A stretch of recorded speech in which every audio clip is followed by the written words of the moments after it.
હવે આપણે રેખીય ઉત્પાદન વિધેય જોઈએ તો રેખીય ઉત્પાદન વિધેય જે છે એ દેખાવે આવું લાગશે અને અહીંયા પ્લસ પણ હોઈ શકે અથવા તો માઇનસ પણ હોઈ શકે. હવે આ રેખીય ઉત્પાદન વિધેય જે છે એની ડિગ્રી જે છે એ 1 હોય એટલે જ એને રેખીય કીધું છે. અને આ લિનિયર પ્રોડક્શન ફંક્શન જે છે એને આપણે અવેજી વસ્તુનું પ્રોડક્શન ફંક્શન પણ કહી શકીએ. ઓલું જે છે એ પૂરક વસ્તુ માટે હતું લિયોન્ટિફ વાળું, અને આ જે છે એ રેખીય ઉત્પાદન એ સબસ્ટિટ્યુટ ગુડ માટે હશે, એટલે એનો આકાર જે છે એ આવી રીતના હશે. બરાબર. આ લિનિયર પ્રોડક્શન ફંક્શન જે છે એ સબસ્ટિટ્યુટ માટે હશે. આ ઉત્પાદન વિધેય જે છે એ કદના સ્થિર વર્તન એટલે કોન્સ્ટન્ટ રિટર્ન ટુ સ્કેલ દર્શાવે છે. ઓલું લિયોન્ટિફનું પ્રોડક્શન ફંક્શન પણ સ્થિર વર્તનનો નિયમ દર્શાવે છે, અને આ રેખીય ઉત્પાદન વિધેય પણ સ્થિર વર્તન દર્શાવે છે. આ વિધેયની સમ ઉત્પાદક રેખાઓ જે છે એકબીજાને સમાંતર સીધી રેખાઓ હોય છે, જેનો ઢાળ જે છે એ -b/a હોય છે. આનો સ્લોપ જે છે એ આવી રીતના નેગેટિવલી સ્લોપ હશે. આ વિધેયની સમ ઉત્પાદક રેખાઓ જે છે એ એકબીજાને સમાંતર સીધી રેખાઓ હોય છે, જેનો ઢાળ -b/a હોય છે. અહીં અવેજીની સ્થિતિસ્થાપકતા જે છે એ અનંત હોય છે, એટલે અહીં આપણે રેખીય પ્રોડક્શન ફંક્શનની વાત કરીએ એટલે એ પરફેક્ટ સબસ્ટિટ્યૂટ માટે જ હોય છે, અને પરફેક્ટ સબસ્ટિટ્યૂટ છે એટલે એની સિગ્મા એટલે ઇલાસ્ટિસિટી જે છે એ અવેજીની સ્થિતિસ્થાપકતા એટલે ઇલાસ્ટિસિટી ઓફ સબસ્ટિટ્યુશન આપણે કેટલી હદ સુધી સબસ્ટિટ્યૂટ કરી શકશું તો ઇન્ફિનિટી સુધી આપણે એને સબસ્ટિટ્યૂટ કરી શકશું. પહેલાં આપણે લિયોન્ટિફમાં ફિક્સ પ્રપોર્શન એમાં સબસ્ટિટ્યૂટ પોસિબલ નહોતું, એટલે elasticity of substitution is equal to 0. અને જ્યારે આપણે રેખીય ઉત્પાદન વિધેયની વાત કરીએ છીએ તો એ પરફેક્ટ સબસ્ટિટ્યૂટ માટે હોય છે, અને પરફેક્ટ સબસ્ટિટ્યૂટ માટે હશે તો એની જે છે સ્થિતિસ્થાપકતા અવેજીની સ્થિતિસ્થાપકતા એટલે કે ઇલાસ્ટિસિટી ઓફ સબસ્ટિટ્યુશન જે છે એ અનંત એટલે કે ઇન્ફિનિટી હોય છે. આ કિસ્સામાં શ્રમને બદલે મૂડી અથવા તો મૂડીના બદલે શ્રમનો ઉપયોગ કોઈપણ મર્યાદા વગર સંપૂર્ણપણે કરી શકાય છે. યા તો આપણે મૂડી લઈ શકીએ છીએ પૂરેપૂરી અથવા તો શ્રમ પૂરેપૂરો લઈ શકીએ છીએ. એનો જે ગ્રાફ જે છે એ આવી રીતના થશે. આ આપણા બધા આઇસોકોન્સ છે અને એનો સ્લોપ જે છે એ -b/a અને elasticity of substitution is equal to infinity. એટલે આપણે અહીંયા કોર્નર સોલ્યુશનમાં પણ લઈ શકીએ કે યા તો લેબરનો ઉપયોગ કરી શકીએ યા તો આપણે કેપિટલનો ઉપયોગ પણ કરીને ઉત્પાદન કરી શકીએ છીએ. અહીંયા નેગેટિવલી સ્લોપ છે એટલે અહીંયા -b/a. હવે આપણે આગળ જોઈએ કોબ ડગલાસ ઉત્પાદન વિધેય. તો કોબ ડગલાસ ઉત્પાદન વિધેય જે છે 1928માં ચાર્લ્સ કોબ પોલ ડગલાસ દ્વારા આપવામાં આવેલું હતું. તો કોબ ડગલાસ પ્રોડક્શન ફંક્શન જે છે એને આવી રીતના લખી શકાય કે a k alpha l beta અથવા તો a k alpha l 1 - alpha. એ બંને સેમ છે કે ડિફરન્ટ છે. તો આ બંને પ્રોડક્શન ફંક્શન જે છે એ ડિફરન્ટ છે. કેવી રીતના? તો a k alpha l beta એમાં આપણે પરફેક્ટલી કહી શકતા નથી કે આલ્ફા અને બીટા જે છે એ ઇઝ ઇક્વલ ટુ 1 છે. આલ્ફા પ્લસ બીટા જે છે ઇક્વલ ટુ 1 છે, ગ્રેટર ધેન 1 છે કે લેસ ધેન 1 છે. પણ જ્યારે આપણે આ પ્રોડક્શન ફંક્શનની વાત કરીએ કે a k alpha l 1 - alpha, તો 1 - આલ્ફા એટલે આપણે પ્રોપર કન્ડિશન દઈ દીધી કે આ જે છે એ કોન્સ્ટન્ટ રિટર્ન ટુ સ્કેલ એટલે આલ્ફા પ્લસ બીટા જે છે એ ઇક્વલ ટુ 1 ને બરાબર છે. એ આપણે અહીંયા પરફેક્ટલી કહી દીધું. તો આ પ્રોડક્શન ફંક્શન અને અહીંયા લખેલું છે એ બે પ્રોડક્શન ફંક્શનમાં ડિફરન્સ છે. એ તમારે સમજવાનું કે જ્યારે આલ્ફા અને બીટા જે છે એ બંને આપેલા હોય આવી રીતના તો એ ઇન્ક્રીઝ પણ હોઈ શકે, ઇન્ક્રીઝિંગ રિટર્ન ટુ સ્કેલ પણ હોઈ શકે, ડિક્રીઝિંગ રિટર્ન ટુ સ્કેલ પણ હોઈ શકે, વધતું વળતર અથવા તો ઘટતું વળતર પણ હોઈ શકે. પણ જ્યારે તમને આવી રીતના આપેલું હોય કે આલ્ફા અને 1 - આલ્ફા એટલે એકમાંથી જ માઇનસ કરવાનું છે, તો આલ્ફા અને બીટા જે છે ઇઝ ઇક્વલ ટુ 1 ને કરીબ એ 1 જ હશે. આલ્ફા અને 1 - આલ્ફા એ એક જ હશે, એકને બરાબર હશે. તો એ શું દર્શાવે છે? કોન્સ્ટન્ટ રિટર્ન ટુ સ્કેલ એટલે કે સ્થિર વળતર દર્શાવે છે. અહીં એ જે છે અને એ અને બી એ તમામ ઘન સ્થિરાંકો એટલે કે પોઝિટિવ કોન્સ્ટન્ટ છે, આપણે આલ્ફાની વાત કરીએ અથવા તો બીટાની વાત કરીએ અથવા તો કેપિટલ એની વાત કરીએ તો એ જે છે એ કોન્સ્ટન્ટ પોઝિટિવ કોન્સ્ટન્ટ છે. આ વિધેય સ્વરૂપમાંથી બનતી સમ ઉત્પાદક રેખાઓ જે છે એ ઉગમ બિંદુ તરફ બહિર્મુખ એટલે કે કોન્વેક્સ આકારની હોય છે. આપણે જ્યારે કોપ ડગલાસ પ્રોડક્શનની વાત કરીએ તો એ જે છે એ આવી રીતના ઉત્પાદન એના આઇસોકોન્સ જે છે એ બને છે. અને આવી રીતના મેં તમને વાત કરી કે આલ્ફા અને બીટાની વેલ્યુ એટલે આપણે જ્યારે કોપ ડગલાસ પ્રોડક્શન ફંક્શન જોઈએ છીએ ત્યારે એ કે આલ્ફા એલ બીટા એવી રીતના હોય. તો આલ્ફા અને બીટા જે છે એ બંને આઉટપુટ ઇલાસ્ટિસિટી છે. એટલે કે જે છે એની આઉટપુટ ઇલાસ્ટિસિટી આલ્ફા છે અને લેબરની આઉટપુટ ઇલાસ્ટિસિટી જે છે એ બીટા છે. હવે આઉટપુટ ઇલાસ્ટિસિટી શું એટલે કે લેબરમાં આપણે 1% ચેન્જ કરેલો તો એના લીધે જે છે એ આઉટપુટમાં કેટલા % ચેન્જ આવશે એ જે છે એ આલ્ફા બતાવે છે. If we increase labour by 1%, output will change by alpha %. એટલે કે આપણે 1% લેબરમાં વધારો કરશું તો એ જે છે આપણા આઉટપુટમાં આલ્ફા %નો વધારો કરશે. અથવા તો આપણે કેપિટલની વાત કરીએ તો કેપિટલ અને આલ્ફા અને લેબર અને બીટા. તો કેપિટલમાં 1% ચેન્જ કરશું એના લીધે આઉટપુટમાં જે છે એ આલ્ફા %નો વધારો થશે અને લેબરમાં આપણે 1%નો ચેન્જ કરશું તો આપણા આઉટપુટમાં જે છે એ બીટા %નો સુધારો થશે. અને આમાં એક વાત એ પણ યાદ રાખવાની કે જો કે જે છે એ 0.33 આપેલું છે અને લેબર જે છે એ 0.66 આપેલું છે તો કેપિટલમાં 1% ઇન્ક્રીઝ થવાથી આપણું આઉટપુટ જે છે એ 0.33%થી વધશે અને લેબરમાં જે 1%નો વધારો કરશું તો આઉટપુટ જે છે એ 0.66%થી વધશે. અને આપણે આલ્ફા પ્લસ બીટા એ બંનેને પ્લસ કરશું એટલે 0.33 અને 0.66 એ બંનેને પ્લસ કરશું તો એ જો 1 આવશે તો એ કોન્સ્ટન્ટ રિટર્ન ટુ સ્કેલ બતાવે છે. અને આલ્ફા અને બીટા જે છે એ ગ્રેટર ધેન 1 આવે, 1થી વધારે આવે તો એ ઇન્ક્રીઝિંગ રિટર્ન ટુ સ્કેલ બતાવે છે અને લેસ ધેન 1 આવશે એટલે 1થી ઓછું આવશે તો એ ડિક્રીઝિંગ રિટર્ન ટુ સ્કેલ જે છે એ બતાવે છે આલ્ફા અને બીટાની વેલ્યુ. હવે આપણે અહીંયા એક વાત બીજી કરીએ કે એ કે આલ્ફા એલ બીટા. હવે આપણે ધારો કે કેપિટલ જે છે એ 0.33%નું રિટર્ન આપે છે અને લેબર જે છે એ 0.66%નું રિટર્ન આપે છે.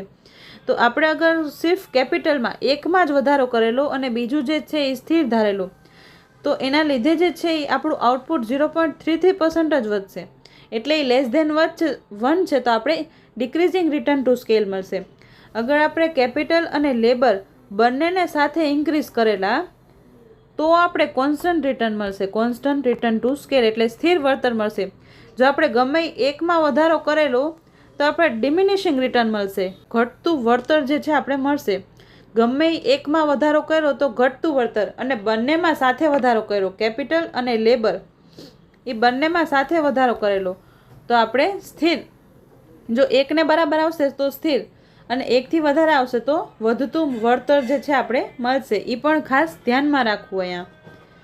અને કોપ ડગલાસ વિધેય જે છે એ લોગરિધમમાં રેખીય હોય છે. આપણે લોગરિધમ એટલે લઘુગુણકની વાત કરીએ તો એમાં એ રેખીય હોય છે.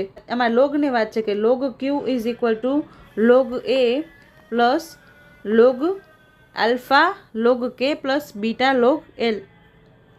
એટલે લોગરિધમમાં ફોર્મમાં કોપ ડગલાસ પ્રોડક્શન ફંક્શન જે છે એ રેખીય હોય છે.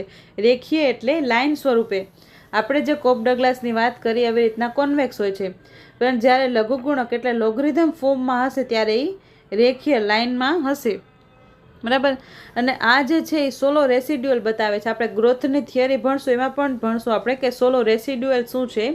તો આપણે જ્યારે ઇનપુટનો ઉપયોગ કરીએ છીએ ત્યારે બે ઇનપુટ કેપિટલ અને લેબર જે છે એના સિવાય આપણે ટેકનોલોજીનો પણ યુઝ કરીએ છીએ. તો આ ટેકનોલોજી છે એ દ્વારા દર્શાવવામાં આવે છે સોલોના મોડલમાં. બરાબર. તો આપણે આ બે ઇનપુટ કેપિટલ અને લેબર અને ટેકનોલોજીમાં પણ ઇન્ક્રીઝ કરશું તો આપણા આઉટપુટમાં પણ ઇન્ક્રીઝ થશે. એટલે આઉટપુટ જે છે એ ટેકનોલોજી કેપિટલ અને લેબર જે છે એનું ફંક્શન છે એ સોલો રેસિડ્યુઅલમાં આવે છે અને પ્રશ્ન પણ આવે છે યુજીસી નેટમાં કે સોલો રેસિડ્યુઅલમાં ટેકનોલોજી જે છે એનો ગ્રોથ રેટ કેટલો થયો હશે. તો કેપિટલનો ગ્રોથ રેટ માઇનસ લેબરનો ગ્રોથ રેટ. આઉટપુટમાંથી આપણે કેપિટલ અને લેબર જે છે એને માઇનસ કરી દઈશું તો આપણે ટેકનોલોજીનો ગ્રોથ રેટ જે છે એ મળી જશે. અને આ વાત ખાસ યાદ રાખવાની, જીસેટની એક્ઝામમાં એક જ ક્વેશ્ચન જે છે એ 3 વાર પૂછાયેલો છે કે કોપ ડગલાસ પ્રોડક્શન ફંક્શનમાં અવેજીની સ્થિતિસ્થાપકતા જે છે એ હંમેશા એકમ હશે, એકને બરાબર જ હોય છે કે આપણે એકના બદલે બીજું જે છે એ 1 એકમ સુધી જે છે એની અવેજી કરી શકીએ છીએ. અહીંયા જે છે એ આપણે આ કોન્વેક્સ આઇસોકોન્સ હોય છે. જ્યારે કોન્વેક્સ હશે ત્યારે આપણે ઇલાસ્ટિસિટી ઓફ સબસ્ટિટ્યુશન જે છે એ એકને બરાબર હોય છે. આ ખાસ યાદ રાખવાનું કે કોપ ડગલાસ પ્રોડક્શન ફંક્શનમાં ઇલાસ્ટિસિટી ઓફ સબસ્ટિટ્યુશન જે છે એ એકને બરાબર હોય છે. આપણે જ્યારે લો ઓફ ડિમાન્ડ ભણીએ છીએ ત્યારે પણ જ્યારે ડિમાન્ડ કર્વ જે છે આવી રીતના હાઇપરબોલા હોય છે ત્યારે એની ઇલાસ્ટિસિટી જે છે એ 1 ને બરાબર હોય છે. એવી જ રીતના અહીંયા આપણે આ કોન્વેક્સ આકારનો જે આઇસોકોન્ટ ભણીએ છીએ ત્યારે કોપ ડગલાસ પ્રોડક્શન ફંક્શનમાં ઇલાસ્ટિસિટી ઓફ સબસ્ટિટ્યુશન જે છે એ 1 ને બરાબર હશે. જો કોઈ પણ એક સાધન જે છે એ શ્રમ અથવા મૂડી જે છે એ શૂન્ય હોય તો કુલ ઉત્પાદન પણ શૂન્ય થાય છે. આપણે કોપ ડગલાસ પ્રોડક્શન ફંક્શન કેવી રીતના છે, એ કે આલ્ફા અને એલ બીટા. હવે આ બે છે એ ગુણોત્તરમાં છે. હવે ગુણોત્તરમાં જો લેબર જે છે એ શૂન્ય હશે તો આ ગુણાકાર જ શૂન્ય થઈ જશે. એટલે કોઈ પણ એક સાધન જે છે એ શૂન્ય હશે તો કુલ ઉત્પાદન પણ શૂન્ય થઈ જશે કોપ ડગલાસ પ્રોડક્શન ફંક્શનમાં. હવે સાધનોની સરેરાશ ઉત્પાદકતા અને સીમાંત ઉત્પાદકતા એ મૂડી શ્રમ ગુણોત્તરના વિધેયો છે. બરાબર.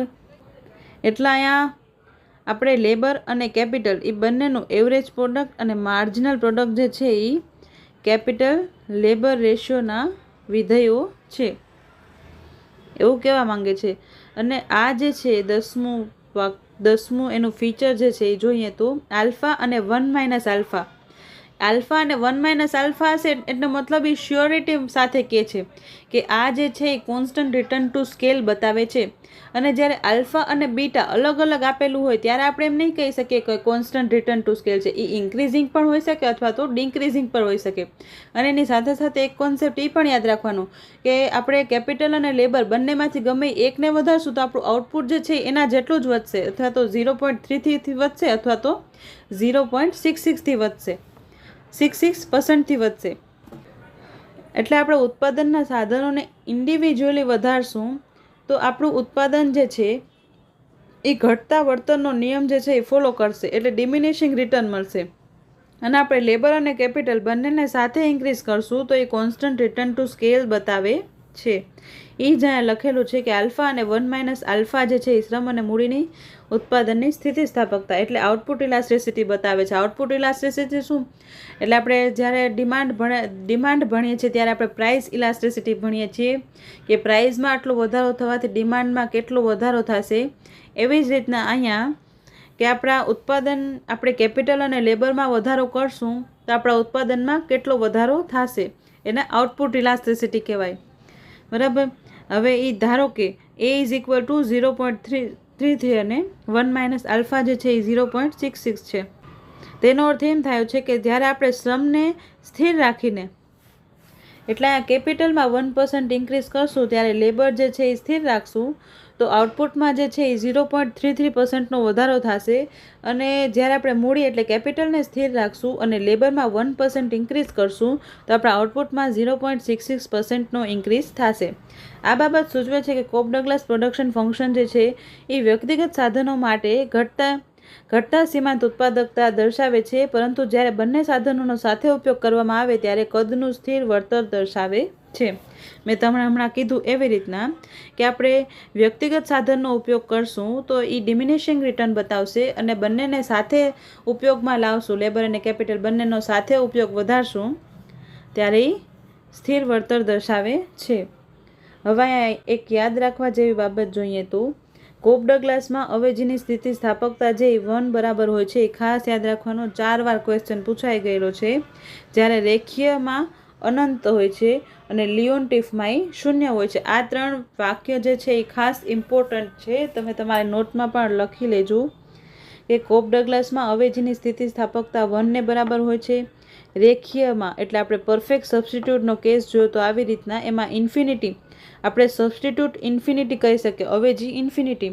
અને આપણે લિયોન્ટિફનું પ્રોડક્શન ફંક્શન જે છે આવી રીતના ભણેલું હતું એલ શેપવાળું, એમાં સબસ્ટિટ્યૂટ કરી શકશું નહીં એટલે એમાં 0 હોય છે. હવે આપણે CES પ્રોડક્શન ફંક્શન જોઈએ એટલે છેલ્લું પ્રોડક્શન ફંક્શન. પહેલાં આપણે લિયોન્ટિફ જોયું, પછી રેખીય એટલે લિનિયર જોયું, પછી કોપ ડગલાસ પ્રોડક્શન ફંક્શન, અને હવે આપણે જોઈએ CES પ્રોડક્શન ફંક્શન એટલે કોન્સ્ટન્ટ ઇલાસ્ટિસિટી સબસ્ટિટ્યુશન, એટલે સતત અવેજીની સ્થિતિસ્થાપકતા. આ જે છે એ 1961માં 4 અર્થશાસ્ત્રીઓ આપેલું છે, અને આપણે સ્મેકથી યાદ રાખી શકીએ. સ્મેક એટલે કે સોલો, મિન્હાસ, એરો અને ચેનરી. આ 4 અર્થશાસ્ત્રીઓએ જે છે એ CES પ્રોડક્શન ફંક્શન આપેલું છે. તેનું સામાન્ય સમીકરણ જે છે એ આવી રીતના હોઈ શકે કે એ પછી આલ્ફા કે માઇનસ અને પી નહીં કહેશું પણ એને રો કહેવામાં આવે છે ગ્રીક ભાષામાં, +1 માઇનસ આલ્ફા એલ એટલે લેબર માઇનસ રો અને -1/રો. તો એ જે છે એ >0 છે, મતલબ ટેકનોલોજીકલ પ્રગતિ અથવા તો કાર્યક્ષમતામાં પ્રાચાલન સૂચવે છે, એટલે ઇફિશિયન્સી પેરામીટર સૂચવે છે. અહીં એ જે છે એ ઇફિશિયન્સી પેરામીટર સૂચવે છે. આપણે હમણાં ઉપર જોયું એવી રીતના સોલો રેસિડ્યુઅલમાં ટેકનોલોજીમાં વધારો થવાથી પણ ઉત્પાદનમાં ટેકનોલોજીમાં સુધારો થવાથી પણ ઉત્પાદનમાં વધારો થાય છે. એટલે અહીંયા CES પ્રોડક્શન ફંક્શનમાં એ જે છે એ ઇફિશિયન્સી પેરામીટર સૂચવે છે, એટલે ટેકનિકલ પ્રગતિ સૂચવે છે. અને આલ્ફા જે છે એ 0થી લઈને 1ની વચ્ચે એ સાધનોની વહેંચણી અથવા તો વિતરણનો પ્રાચલન સૂચવે છે, એટલે કે ડિસ્ટ્રીબ્યુશન પેરામીટર છે આલ્ફા. અને અહીંયા ઓકે આ બીટા નથી, 1 માઇનસ આલ્ફા છે, એટલે આલ્ફા જે છે એ ડિસ્ટ્રીબ્યુશન પેરામીટર છે. એટલે આપણે સાધનો જે છે એ કેવી રીતના ડિસ્ટ્રીબ્યુટ કરે છે, કેટલા કેપિટલ અને કેટલા લેબર. અને આ જે છે એ રો છે એક સ્થિરાંક જે અવેજીનો પ્રાચલ એટલે સબસ્ટિટ્યૂટ પેરામીટર સૂચવે છે. આ રો જે છે એ સબસ્ટિટ્યુટેબિલિટી સૂચવે છે કે આપણે કેવી રીતના વસ્તુ જે છે અથવા તો લેબર અને કેપિટલ જે છે એ સબસ્ટિટ્યૂટ કરી શકીએ છીએ, એ આપણે રો સૂચવે છે. હવે આપણે આગળ જોઈએ તેની મુખ્ય લાક્ષણિકતાઓ. તો એ જે છે આ CES પ્રોડક્શન ફંક્શન જે છે તે એક ઘાતવાળું સમરૂપ એટલે કે હોમોજીનિયસ વિધેય છે. આપણે આ વિધેય જોયું એ એક ઘાતવાળું એટલે એની ડિગ્રી જે છે એ 1 હશે, બરાબર. અને આ હોમોજીનિયસ ફંક્શન છે. આ વિધેયમાં અવેજીની સ્થિતિસ્થાપકતા સિગ્મા હંમેશા કોન્સ્ટન્ટ હોય છે, જેનું મૂલ્ય જે છે એ 1 પ્લસ રો. એટલે અહીંયા જે છે કોન્સ્ટન્ટ ઇલાસ્ટિસિટી ઓફ સબસ્ટિટ્યુશન એનું સૂત્ર શું થશે, 1/1 પ્લસ રો. આ ખાસ યાદ રાખવાનું, આ એનું ઇલાસ્ટિસિટી ઓફ સબસ્ટિટ્યુશન. આપણે જે કોપ ડગલાસ પ્રોડક્શન ફંક્શન ભણ્યું એમાં આપણે કહ્યું હતું કે એ 1 છે, પછી લિયોન્ટિફમાં જે છે એ 0 છે, અને પરફેક્ટ રેખીય મોડલમાં ઇન્ફિનિટી છે. પણ અહીંયા આપણે CES પ્રોડક્શન ફંક્શન જોશું તો એમાં સબસ્ટિટ્યુટેબિલિટી માટે એનું સૂત્ર છે 1/1 પ્લસ રો. એ ખાસ યાદ રાખવાનું. માઇનસમાં આપેલું છે -1/રો, તો આપણે એનું સૂત્ર જે છે એ 1/1 પ્લસ રો લેશું. અને જો અહીંયા પ્લસમાં આપેલું હોત કે 1/રો, તો એનું સૂત્ર શું થઈ જાત, 1/1 માઇનસ રો. આવી રીતના સૂત્ર જે છે એ ફરે છે. અન્ય ઉત્પાદન વિધેયો સાથે સંબંધ. હવે આપણે રો જે છે એ 0 હોય, અહીંયા જે છે આપણે રોનું સૂત્ર લખીએ તો 1 પ્લસ રો. તો અહીંયા રોની જગ્યાએ 0 મૂકે કે રોની વેલ્યુ અગર 0 હશે તો ઇલાસ્ટિસિટી ઓફ સબસ્ટિટ્યુશન કેટલું થશે, 1/1 પ્લસ 0 એટલે 1 એટલે 1. એટલે રોની વેલ્યુ જ્યારે 0 હશે ત્યારે આ જે છે એ ઇલાસ્ટિસિટી ઓફ સબસ્ટિટ્યુશન જે છે એ 1 ને બરાબર હશે. હવે આપણે હમણાં ભણેલું હતું કે ઇલાસ્ટિસિટી ઓફ સબસ્ટિટ્યુશન 1 ને બરાબર ક્યારે હશે, કોપ ડગલાસ પ્રોડક્શન ફંક્શનમાં. તો જ્યારે રોની વેલ્યુ જે છે એ 0 હશે ત્યારે આ CES પ્રોડક્શન ફંક્શન જે છે એ કોપ ડગલાસ પ્રોડક્શન ફંક્શન બની જશે. હવે આપણે જોઈએ રોની વેલ્યુ -1 હોય તો 1/1 -1 તો 1/0 તો એ થશે ઇન્ફિનિટીને બરાબર. જ્યારે રોની વેલ્યુ -1 હશે ત્યારે સિગ્મા જે છે ઇન્ફિનિટી. તો ઇન્ફિનિટી કેમાં હતું, તો રેખીય સમ ઉત્પાદન. સમૃદ્ધ ઉત્પાદન વિધેય બની જાય છે. જ્યારે રોની વેલ્યુ 0 હોય છે ત્યારે CES પ્રોડક્શન ફંક્શન જે છે એ કોપ ડગલાસ પ્રોડક્શન ફંક્શન બની જાય છે, એટલે એની ઇલાસ્ટિસિટી ઓફ સબસ્ટિટ્યુશન 1 બની જાય છે. જ્યારે રોની વેલ્યુ -1 હોય છે ત્યારે આ CES પ્રોડક્શન ફંક્શન જે છે એ રેખીય ઉત્પાદન વિધેય બની જાય છે. આપણે લિનિયર પ્રોડક્શન ફંક્શન જોયું હતું આવી રીતના લિનિયર પરફેક્ટ સબસ્ટિટ્યૂટનો કેસ બની જાય છે. એમાં ઇલાસ્ટિસિટી ઓફ સબસ્ટિટ્યુશન જે છે એ ઇન્ફિનિટી બની જાય છે. અને જ્યારે રોની વેલ્યુ ઇન્ફિનિટી હશે ત્યારે 1/1 પ્લસ ઇન્ફિનિટી, તો 1/ઇન્ફિનિટી ઇઝ ઇક્વલ ટુ 0. તો CES પ્રોડક્શન ફંક્શન જે છે એ લિયોન્ટિફ પ્રોડક્શન ફંક્શન જે છે એ બની જાય છે. એટલે જ્યારે રોની વેલ્યુ જે છે એ ઇન્ફિનિટી હોય ત્યારે CES પ્રોડક્શન ફંક્શન જે છે એ 0, આપણે 0 કેમાં જોયું હતું સૌથી પહેલા કેસમાં ઇલાસ્ટિસિટી ઓફ સબસ્ટિટ્યુશન, એટલે અવેજીપણું 0 કેમાં હતું લિયોન્ટિફ પ્રોડક્શન ફંક્શનમાં. એટલે જ્યારે રોની વેલ્યુ ઇન્ફિનિટી હશે ત્યારે આ CES પ્રોડક્શન ફંક્શન જે છે એ લિયોન્ટિફ પ્રોડક્શન ફંક્શન બની જાય છે. આ કેસીસ જે છે એ ઇમ્પોર્ટન્ટ છે, UGC નેટની એક્ઝામમાં પૂછાઈ શકે છે અથવા તો GSETમાં પણ આ પૂછાઈ શકે કે રોની વેલ્યુ 0 હોય ત્યારે CES પ્રોડક્શન ફંક્શન જે છે એ કેવું બની જાય. તો તમારે ખાલી ઇલાસ્ટિસિટી ઓફ સબસ્ટિટ્યુશનના ફોર્મ્યુલા એટલે 1/1 પ્લસ રો એ ફોર્મ્યુલામાં તમે આ રોની વેલ્યુ પુટ કરી દો એટલે તમને જે છે ઇલાસ્ટિસિટી ઓફ સબસ્ટિટ્યુશન જે છે એ મળી જાય. એટલે એક હશે તો આપણે ખબર પડી જશે કે એ કોપ ડગલાસ છે. અગર એ ઇન્ફિનિટી હશે મતલબ પરફેક્ટ સબસ્ટિટ્યૂટ, કે પરફેક્ટ સબસ્ટિટ્યૂટ ક્યારે હશે જ્યારે એ લિનિયર હશે, અને 0 ક્યારે હશે તો એ લિયોન્ટિફમાં. લિયોન્ટિફની થિયરી આપણે ક્યારે ભણીએ છીએ તો લિયોન્ટિફનું ઇનપુટ આઉટપુટ મોડલ છે, લિયોન્ટિફ પ્રોડક્શન ફંક્શન છે, અને લિયોન્ટિફનો આપણે આંતરરાષ્ટ્રીય અર્થશાસ્ત્રમાં પેરાડોક્સ જોઈએ છીએ. હેક્સરોલિનની સામે એ પેરાડોક્સ કરેલો હતો તે. એટલે લિયોન્ટિફ જે છે એની 3 થિયરી ઇમ્પોર્ટન્ટ છે. હવે વળતરના નિયમો એ સિગ્માની વેલ્યુ જે છે એ >1 હશે તો એ વધતું વળતર, =1 હશે તો સ્થિર વળતર, અને <1 હશે તો ઘટતું વળતર મળે છે. પછીનો પોઈન્ટ એમ કહે છે કે આપણે સ્થિર વળતર ધારીએ એટલે કોન્સ્ટન્ટ રિટર્ન ટુ સ્કેલ મળે છે એવું આપણે ધારીએ તો શ્રમ અને મૂડીની સીમાંત ઉત્પાદકતા જે છે એ હંમેશા પોઝિટિવ હોય છે. એટલે શ્રમ અને મૂડીની સીમાંત કાર્યક્ષમતા એટલે માર્જિનલ પ્રોડક્ટ જે છે હંમેશા ધન હોય છે. જ્યારે અન્ય સાધનના જથ્થામાં વધારો થાય છે ત્યારે આપેલા સાધનની સીમાંત ઉત્પાદકતામાં પણ વધારો થાય છે. બરાબર, એવું કહેવામાં આવે છે કે જ્યારે આપણે અન્ય સાધનના જથ્થામાં વધારો કરીએ છીએ ત્યારે આપેલા સાધનની સીમાંત ઉત્પાદકતામાં પણ વધારો થાય છે. એટલે ધારો કે આપણે અન્ય સાધનો એટલે કેપિટલના જથ્થામાં વધારો કરશું તો આપેલા સાધનની સીમાંત ઉત્પાદકતામાં પણ વધારો થશે, એટલે લેબરની પ્રોડક્ટિવિટી પણ વધશે, એટલે માર્જિનલ પ્રોડક્ટિવિટી પણ વધશે. અને 9મો પોઈન્ટ એમ કહે છે કે સીમાંત ઉત્પાદકતાની રેખાઓ એટલે MP કર્વ જે છે એ નીચે તરફ ઢળતી હોય છે. અને 10મો પોઈન્ટ એમ કહે છે કે અવેજીની સ્થિતિસ્થાપકતાના પ્રાંચલોનો અંદાજ મેળવવા માટે પૂર્ણ હરીફાઈની ધારણા હોવી જરૂરી છે. આ CES પ્રોડક્શન ફંક્શન એટલે કોન્સ્ટન્ટ ઇલાસ્ટિસિટી ઓફ સબસ્ટિટ્યુશન, એમાં જે છે એ આલ્ફા અને બીટા પ્રાચલનો કોણ છે પેરામીટર્સ, આલ્ફા અને બીટાનો અંદાજ મેળવવા માટે પૂર્ણ હરીફાઈ જે છે એની ધારણા જરૂરી બની જાય છે. હવે આપણે GSETમાં પૂછાયેલા પ્રશ્ન જોઈએ તો સૌથી પહેલો પ્રશ્ન છે કોપ ડગલાસ પ્રોડક્શન ફંક્શન ઉપર, એનું વિધેય આપેલું છે. આમ અવેજીની સ્થિતિસ્થાપકતા ઇલાસ્ટિસિટી ઓફ સબસ્ટિટ્યુશન જે છે એ કેટલી હશે તો આપણે યાદ કરેલું પહેલાં લિયોન્ટિફમાં કેટલું હતું 0, કોપ ડગલાસમાં 1, લિનિયરમાં કેટલું હશે ઇન્ફિનિટી, લિનિયર એટલે પરફેક્ટ સબસ્ટિટ્યૂટ એમાં ઇન્ફિનિટી. તો અહીંયા કોપ ડગલાસની વાત છે તો અવેજીની મૂલ્ય સાપેક્ષતા કેટલી હશે 1 ને બરાબર, તો અહીંયા C ઓપ્શન સાચો જવાબ બની જાય છે. પછીનો ક્વેશ્ચન જોઈએ તો કોપ ડગલાસ ઉત્પાદન વિધેયમાં અવેજીની મૂલ્ય સાપેક્ષતા. Same question repeated. કેટલું હોય છે, અચળ હોય છે, 1 હોય છે, મૂલ્ય અનંત હોય છે અથવા તો નક્કી કરી શકાતું નથી. 3 કેસીસ તમારે ખાલી યાદ રાખવાના. એમાં પરીક્ષામાં કોપ ડગલાસ જે છે એ વધારે પૂછાય છે. કોપ ડગલાસ પ્રોડક્શન ફંક્શનમાં અવેજીની મૂલ્ય સાપેક્ષતા એટલે ઇલાસ્ટિસિટી સબસ્ટિટ્યૂટ જે છે એ એકમને બરાબર હોય છે.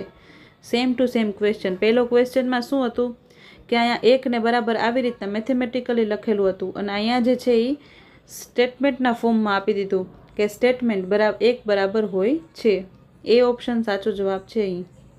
પછીનો ક્વેશ્ચન જોઈએ તો આ પણ સેમ ક્વેશ્ચન કે કોપ ડગલાસ પ્રોડક્શન ફંક્શનમાં elasticity of substitution between two factors તો શું હશે? 0, 1, ઇન્ફિનિટી કે ગ્રેટર ધેન 1. તો એ હંમેશા 1 જ હશે. એટલે અહીંયા બી ઓપ્શન સાચો જવાબ છે. કોપ ડગલાસની વાત કરે ત્યારે 1, લિનિયરની વાત કરે અહીંયા ઇન્ફિનિટી, અને લિયોન્ટિફની વાત કરે ત્યાં ઇલાસ્ટિસિટી ઓફ સબસ્ટિટ્યુશન જે છે એ 0.